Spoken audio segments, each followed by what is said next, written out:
Welcome, everyone. I think we'll go ahead and get started. Welcome from wherever you're joining us, morning, afternoon, evening. I really appreciate such a diverse audience today. Today we'll be speaking about what's new in CourseSites. We have some very exciting new features as a result of our most recent upgrade to SP9 and some additional tools we've added in CourseSites.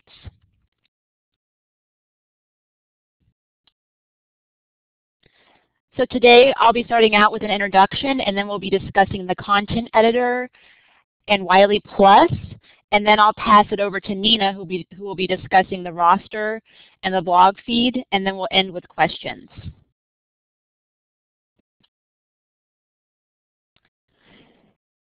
So my name is Sarah Bishop-Root. I'm the CourseSites Marketing and Community Manager, and we also have with us Nina, who is the Online Course Development Associate for CourseSites.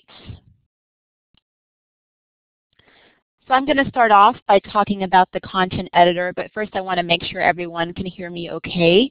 If you would just use the check mark located in the participant panel to let me know that you can hear me, that would be great.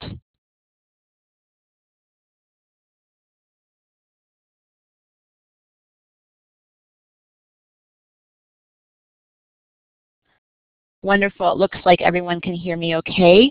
If anyone has problems during the session, please feel free to use the audio setup wizard again, or you may have to log out and log back on if that doesn't work. But we'll try to help you as we're presenting.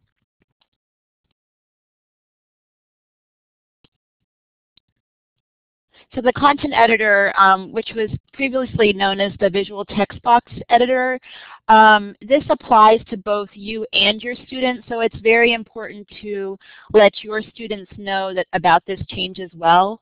I just wanted to point out that it does replace the paste from Word option. It will be no longer available, but it's based on the Tiny MCE text editor, so it should really increase the usability and performance of your text box editor.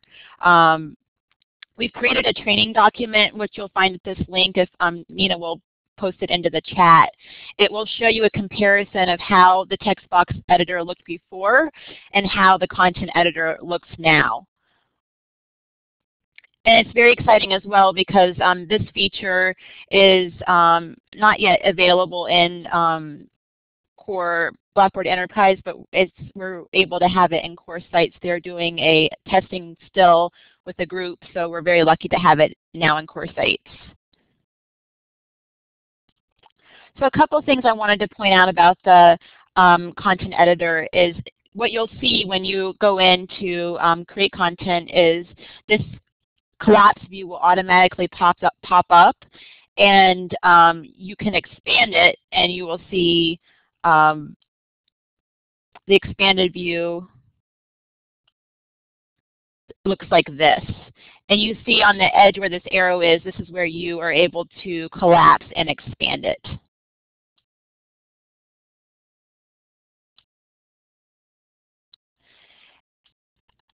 Another thing I would like to point out is you access the mashup tools in a different place than you did before.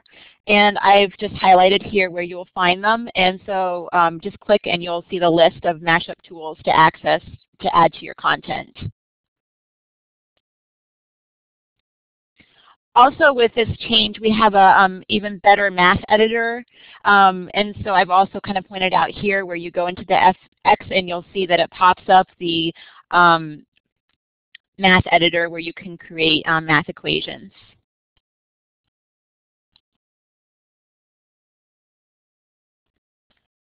Added tools are now the help tool, and you can also make it full screen. So those are the main pieces I really wanted to point out to everyone. Does anyone have any questions about the new content editor? I also encourage you to check the document that we sent around to share with your students. There is no, well, you can just paste directly into into the content editor. You can copy and paste from Word, but that tool before really eliminated, was used as kind of as a middle step to eliminate any code from Word. So hopefully that answered your question, Patrick.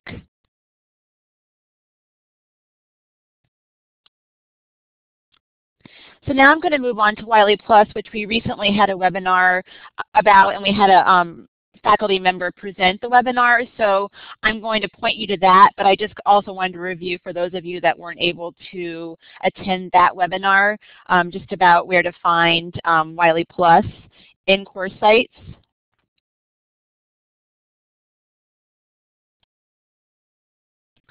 The benefit of WileyPLUS is that now you'll be able to have your digital WileyPLUS content, your assignments, course materials, and assessments all in one place. And it really kind of creates more ease of use for your students to be able to access everything right within CourseSites. Another very cool feature is that the gradebook synchronizes right into CourseSites from your WileyPLUS assessments. It also saves your students money. It's free for the instructor, and it saves students about 50% on their course materials. And so the link, we had an excellent webinar, as I mentioned before, by a faculty member, and the link to that is listed here, and Nina has pasted that into the chat. Thank you, Nina. So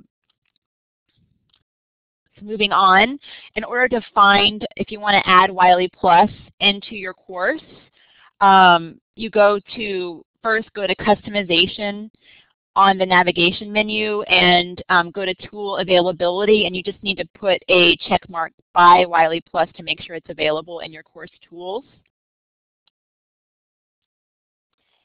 And then after you do that, you'll be able to find the WileyPLUS link under the Publisher Content tab at the top.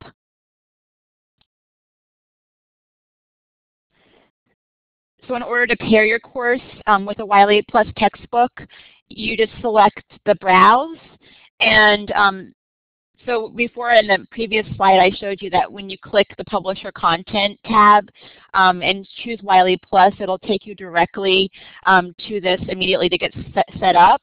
But another way to access WileyPLUS, get started with WileyPLUS, is on the side through the course tools. You can click WileyPLUS, and it'll take you to get started with WileyPLUS. So you have two different ways of accessing it to pair your course.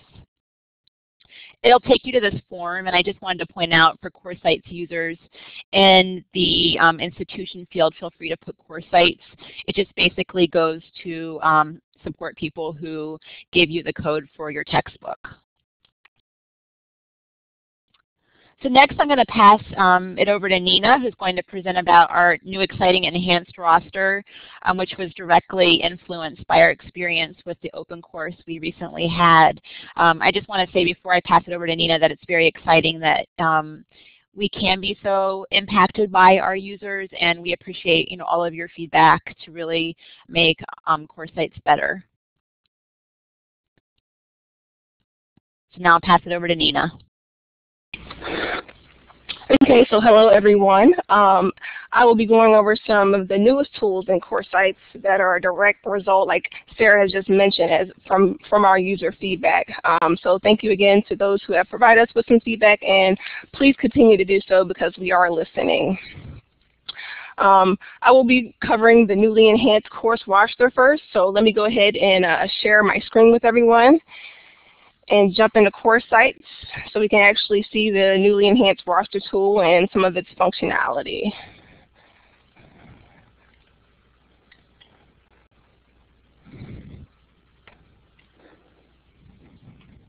Okay, can everyone see my Firefox browser open here on the home page?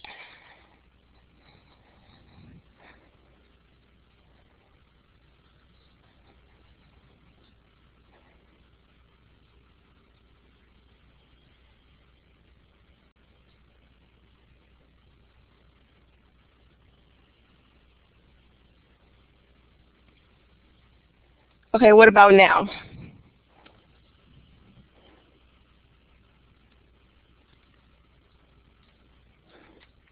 Okay, great. So before we get started with going into the roster tool, I just want to let you know that the new CourseSites roster provides increased visibility of instructors and students' information that will better support peer-to-peer and student-instructor connections, networking, and interactions. All course users can collect favorites and connect through social networks. So to access the roster tool, you could click on the roster tool area on your course menu or wherever you as an instructor has put it for your students to access. So by clicking on that tool link there, you can scroll through this tool area and see that the roster link is here. Also for instructors, you can access the roster tool by going to the control panel and expanding the users and groups menu. And there is another link for you to access the roster as well. So let's go ahead and enter in. Okay, so as you can see, when you first enter the roster, you will see your profile information, just your name, your institution, email, website, address, and social networks. Now, just to let you know, this information is directly connected to your personal information area, which you can access from the My CourseSites tab. And also, if you do need to change or edit any of this information here on your profile, you can just click on this Manage Personal Information link here, and it will take you to the area where you'll be able to edit or add in maybe a social network as well, as you can see here. And just a note, as you can see at the top of the page here, there is a red text notification. Right now I am unavailable on the roster, so once you enter into the roster initially, you will be unavailable until you make yourself available in the roster, okay? So no one will be able to view any of your information unless you allow them to, just to let you know.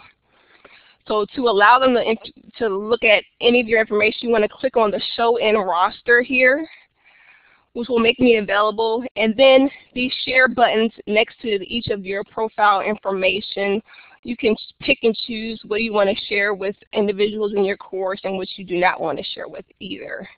And as you can see over here, you have the avatar as well, and that's just a picture of the fireworks for mine. Just to preview what your roster will look like to other students and instructors in your course, you can just click on that Preview Roster button. And as you can see, there is the actual thumbnail of my roster of what everyone else will be able to view there, okay? So directly below your profile information, you can see that there's the search field here where you can type in a person who will be, let's say, a student you're looking for in your roster, or maybe another instructor. You can type in their name here.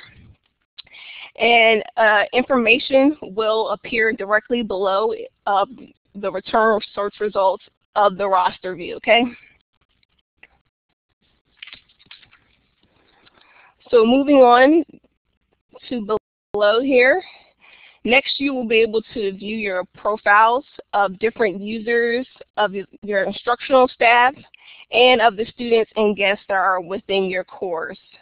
So to view a user's entire profile, you just click on their thumbnail link here, as you can see, or you can just hover over it as well, and their entire profile will appear for you.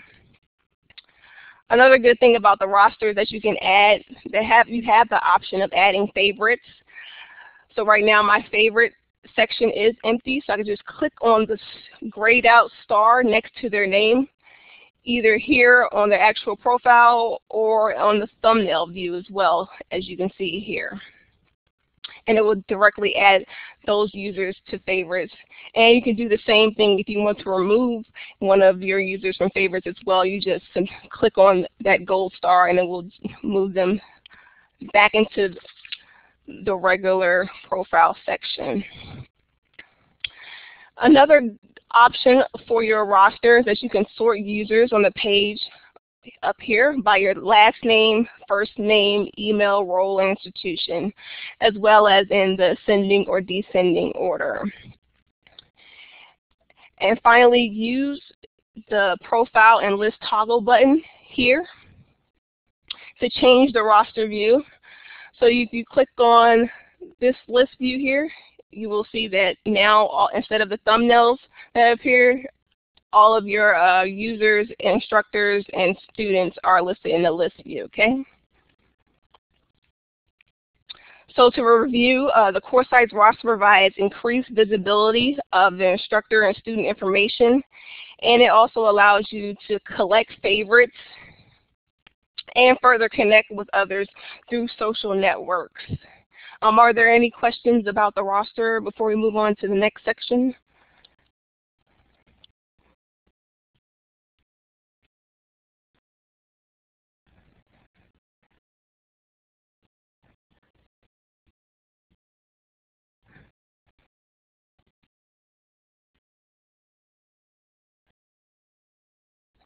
Okay, so if there are no questions, we're just going to go ahead and move into the blog feed. So first to start off, we have two poll questions. So the first poll question is, do you use the CourseSites blog tool?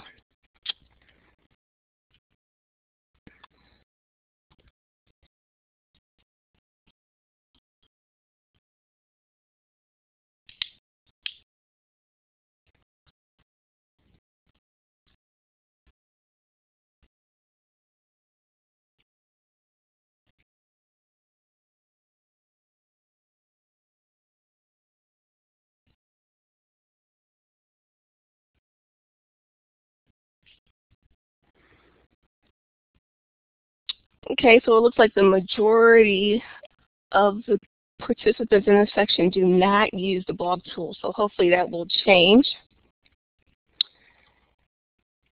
And the next question is, would you like to be able to subscribe to your course blog if you had the option to, if you were using your blog?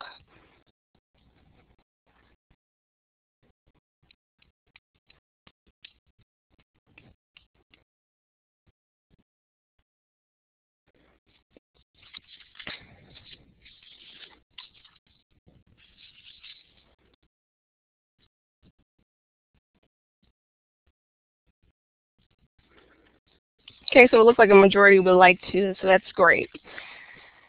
Okay, so let me go back into sharing my screen with you all again. So we can go over the blog feed tool.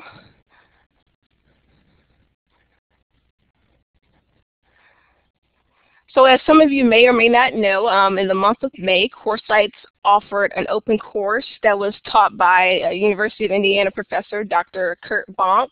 And as a result of the open course and feedback that the participants wanted an easier way to follow and or view new posts in the CourseSites blog feed was created just for that.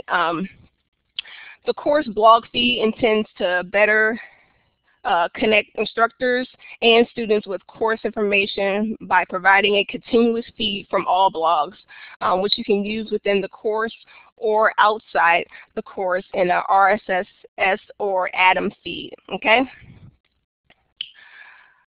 So first you want to go ahead and turn the blog feed on since it will not be on in your course initially. So you want to go down to your control panel.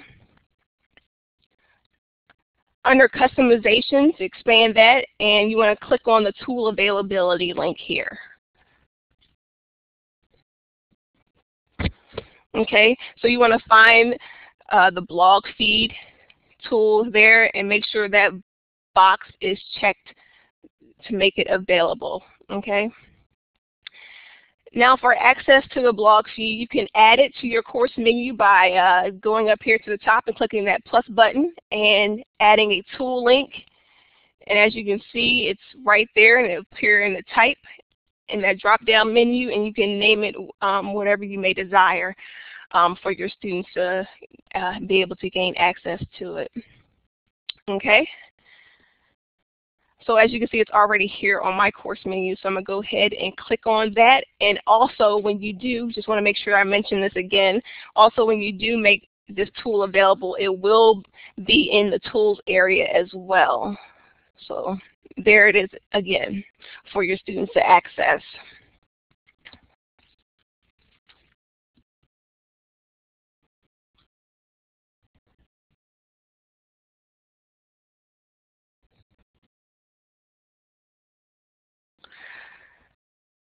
So when you access the blog feed, you should be able to see a list of all the blogs and entries within the course. So in this open course, there were quite a number of blogs that were posted. So there's that entire list. The option, you can use these two filter buttons to show blogs you're participating in. And if you click that button, you should be able to view just the blogs that you are posting to or have subscribed to. And right now, currently, I am not subscribed to any. And then you can also click on it again to show all the blogs as well and go back to that original page you were on. You can also use this other filter button to show unread only. And once you click on that, you can have the option to show the ones that are marked as read as well. So to subscribe to the course blog, you can click on this drop-down menu here where it says subscribe via RSS or Atom feed. And you have the option to subscribe in the RSS for all posts, or you can post for the post that you're participating in, and you can do that as well for the Atom feed too. So just by clicking on one of these,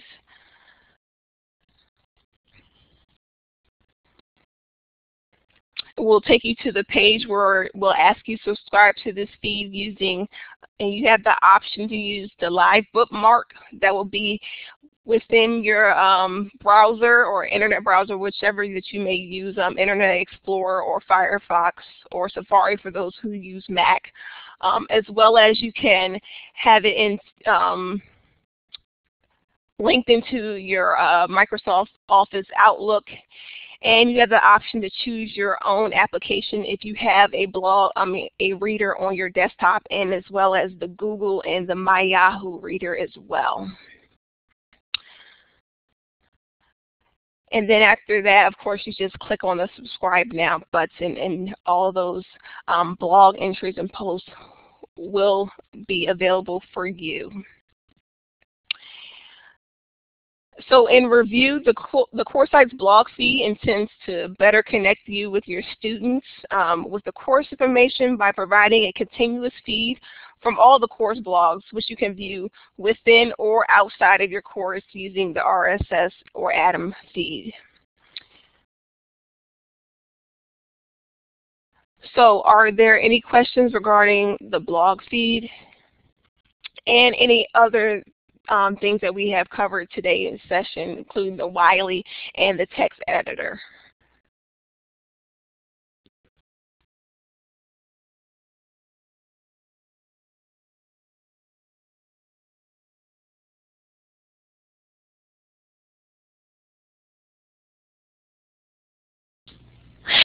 Hi, Nina. We did have a couple questions come in as you were presenting. One, a couple had to do with the roster and another had to do with the blog. So if you could start sharing your Firefox again, that would be great. If we could start with the blog since you're there. If you would just review how to, on the blog, add it to your course tools again, that would be wonderful. And then we also had a question if we had any training documents to show the steps.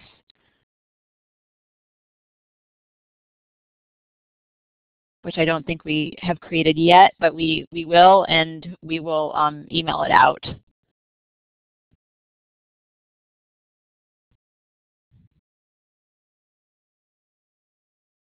So I'll take my talk off, Nina. I still see the black box on the side of your screen, and I still see the roster being shared, and I think we should start with the blog to show the steps about adding it to the course tools. So I'm going to take off my talk and pass it back over to you. And again, that black box is still on there. Okay, got it. Thanks. Okay, so to add the blog feed to your course, you want to go down to Control Panel under Customization, and you want to click on the Tool Availability link. So once you do that, it will take you to all the tools that you have access to in the CourseSites. And you just want to go in and find the blog feed here.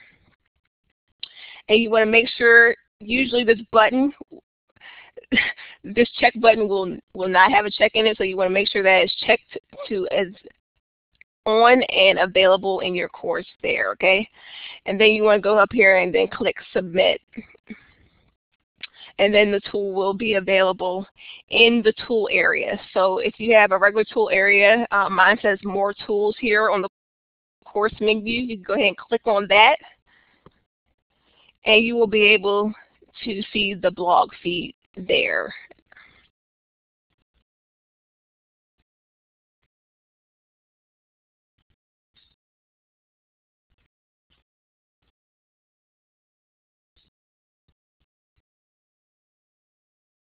And Sarah, what was the other question on the roster?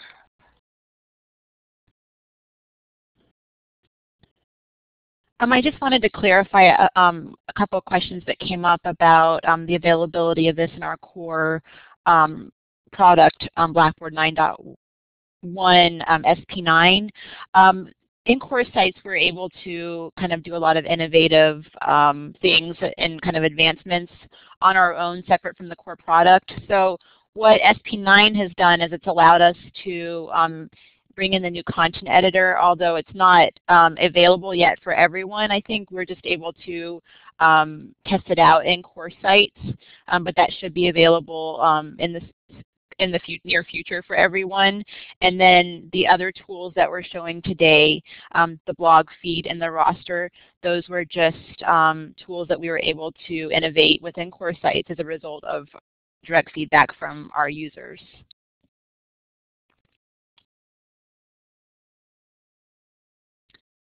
And yes, Leanna, the whole point of the blog is that, is a tool within CourseSites that allows students to interact using the blog tool. And I think, Nina, there's some questions about the roster I saw earlier. I need to scroll back, but I remember one of them being, how do you upload your picture into the roster? And you need to resize it. Does the system automatically resize it for you?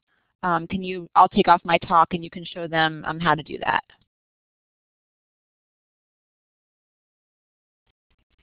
Okay, to add your avatar to your roster, you just need to click on this Manage Personal Information link here. And it will take you to that area within the course. You can also access it through the My CourseSites tab as well, okay? And under Social Settings, click on that link. And here where it says Edit Avatar, this is where you will be able to add in any picture that you may desire to upload for your roster. And as well as if you're an instructor, it will appear on your instructor homepage as well.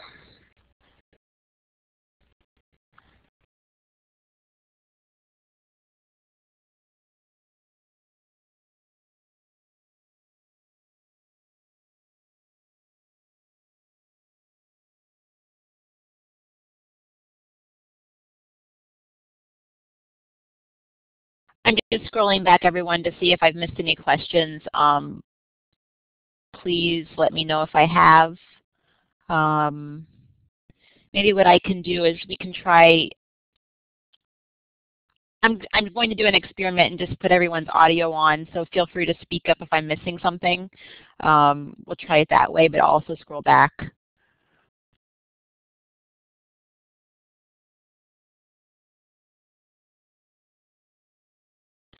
So I'm seeing some questions, just general questions about the use of a blog tool within a course. I personally feel that, sometimes I'm actually a student in an online course program, and what I've found is that, for some people, for some students, a discussion environment you feel much more on the spot, and it can be a little intimidating if you're not an extroverted person. But a blog is much more reflective, and so I think it just, for some students who might not feel comfortable interacting more in a discussion environment, they can feel a little safer sharing their thoughts in a blog. And I mean, it still does allow responses, but it's just not, you're not so immersed as you would be in a discussion tool. And then also, let's see, I'm going to scroll back again.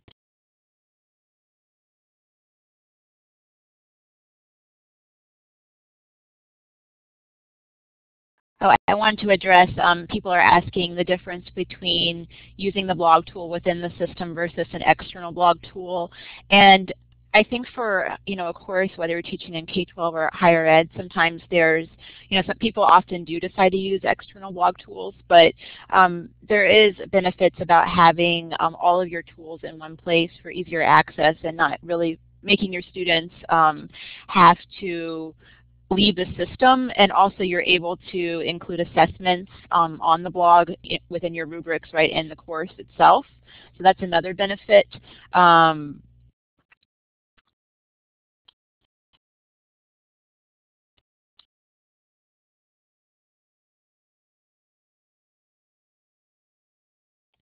And so Raphael, that's the benefit of the feed, is that if they have the feed, they're able to see the latest post, and it does require them to log in. I mean, I think that, as we know, a lot of institutions have many security concerns and for students, and a big part of using a learning management system is that you kind of have that framework of a system to really protect your students' privacy. So, it does kind of create that middle step.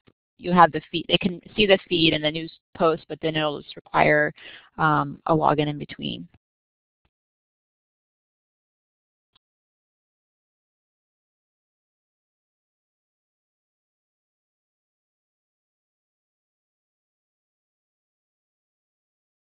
And yes, David, I answered earlier, they can embed. The editor I showed you earlier is available in the blog tool, so they'll be able to embed images. They can, let's see, what were your other questions? They can embed, they can create links, they can do a variety of things, and then they're also gradable, yes.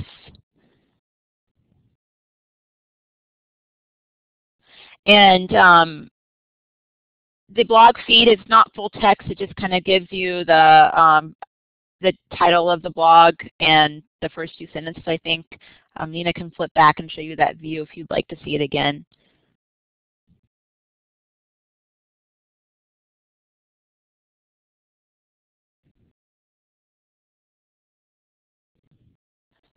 I see a compatibility question.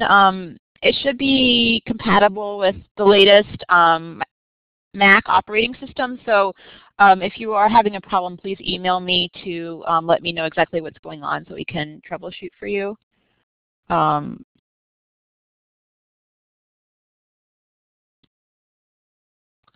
email is sarah.bishop-root@blackboard.com. I'll type it in again.